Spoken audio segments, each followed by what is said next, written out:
Okay, this is arguably the most important offseason the Cleveland Browns will have. They're set up with draft picks and so forth.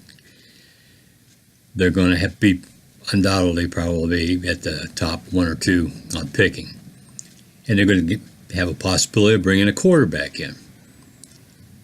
The rumor is that Peyton Manning might be interested in coming to Cleveland and running that franchise.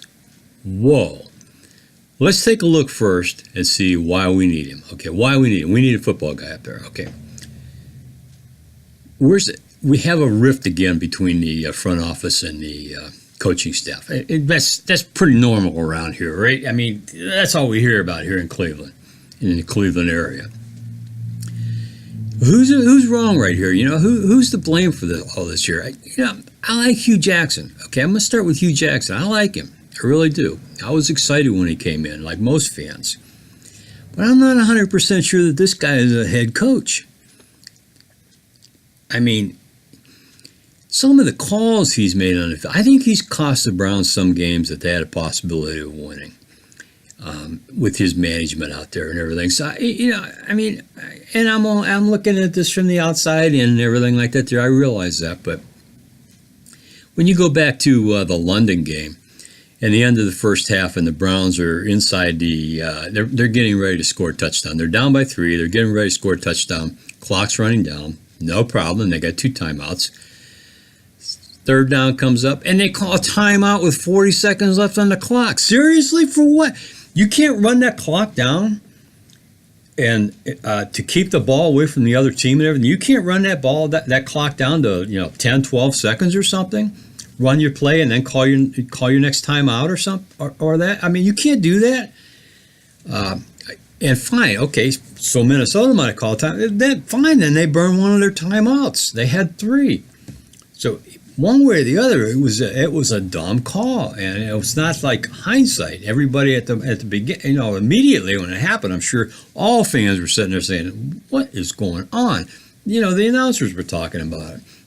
He's done other things like that, and I'm not 100% sure that he's doing the right thing with Kaiser. I mean, play to his strengths. He runs the ball. He runs and everything.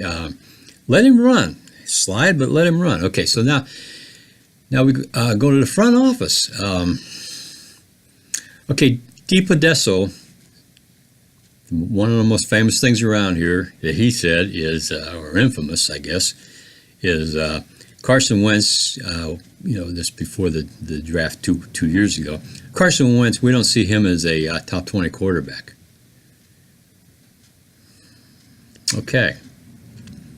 Well, that says a lot right there.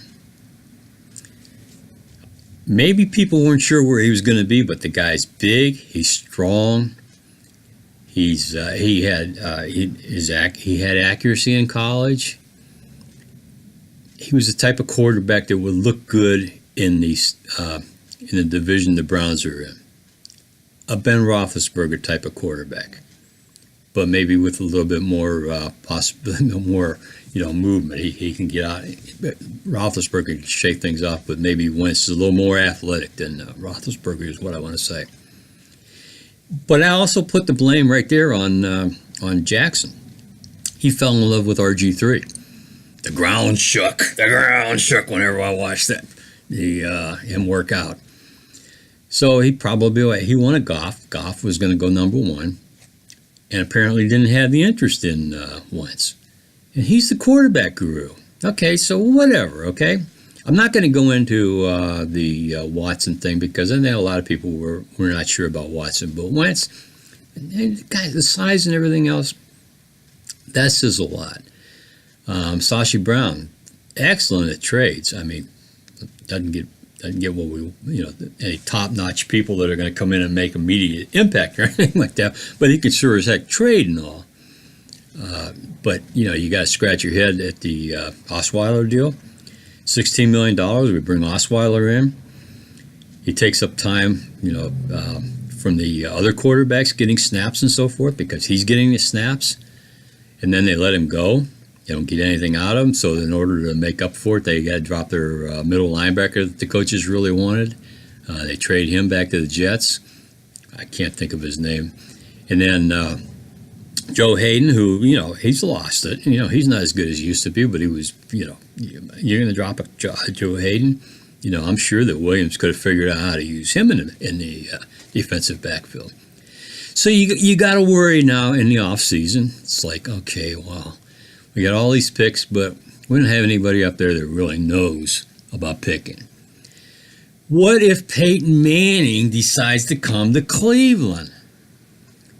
Think about it. I mean, first of all, Cleveland fans are going to have a little bit more of a bounce on their step. Yeah, we lost a gazillion games and everything, but we got Peyton Manning over here, and we think he's going to make a difference. I told my grandson, I said, if I see that Peyton Manning signs with the Browns, I'm going to try to do a cartwheel. I can't do a cartwheel, and at my age, I'm probably going to be laid up for 2 or 3 weeks. But I take that chance. Bring the guy in. Okay. The difference between bringing in Sashi Brown and DePodesta and Peyton Manning, they're all unexperienced, okay? Inexperienced. But Sashi Brown and DePodesta weren't the football guys, especially DePodesta. But Peyton Manning's a football guy.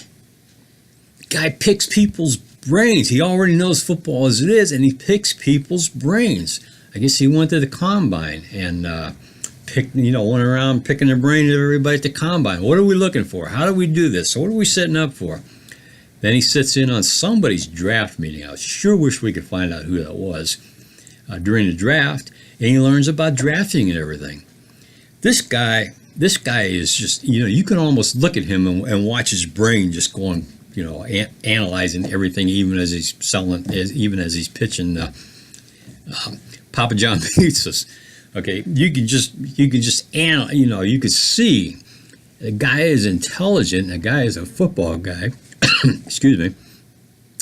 And he's going to give you a good shot at turning this franchise around. I honestly believe that.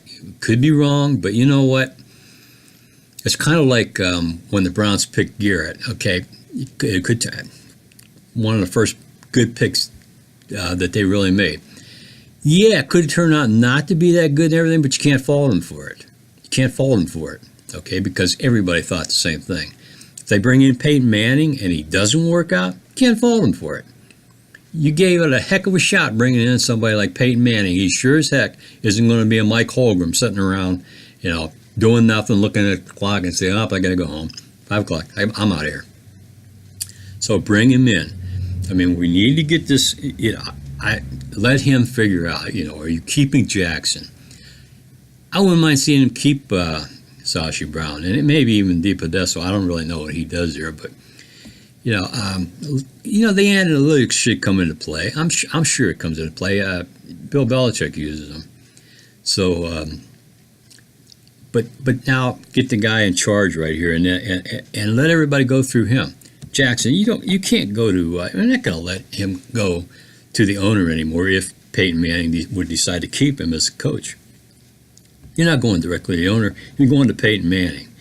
Sashi Brown, DePodesta, you're going to Peyton Manning. And Manning's going to make the decisions, and Manning's going to have the final say-so on who stay on the final 53, okay? Tell me that if you're a Cleveland Browns fan and they bring Peyton Manning in, tell me that you don't immediately feel 100% better. Come on, Peyton. Do it.